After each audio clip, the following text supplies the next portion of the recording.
3 సార్లు దేవుని స్వరము సమూయేలుకు వినపడితే, సమూయేలు ఇంకా బాలుడుగా ఉన్నాడు. ఏలీ దగ్గరికి వెళ్ళి చిత్తమండి చెప్పండి అంటే, సమూయేలు నేను పిలవలేదు కదా, ఎందుకు వచ్చినావు, పోయి పండుకోపో. పోయినాడు, పండుకున్నాడు. 3 సార్లు కనపడిన మాట 4వ సారి కనపడుతుంది. ఏంటో తెలుసా? సమూయేలు వెళ్ళి తన స్థలమందు పండుకొనెను అని.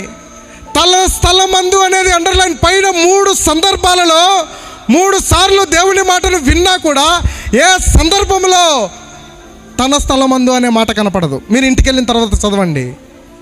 తన స్థలమందు పడుకొని ఉండిన తరువాత దేవుని వాక్కు ఎవరికి ప్రత్యక్షమైంది? Speak lord for thy servant heareth. నీ దాసుడు ఆలకించుచున్నాడు ఆజ్ఞనేమో. ఎక్కడ? నీ స్థలమందు నీవు నిలిచి ఉన్నప్పుడు దేవుని వాక్కు నీకు ప్రత్యక్షమవుతుంది. నీ వాక్కు నీ స్థలమందు నువ్వు ఉన్నప్పుడు దేవుడు నీకు అప్పగించబడిన పనిని నీకు అప్పగిస్తాడు.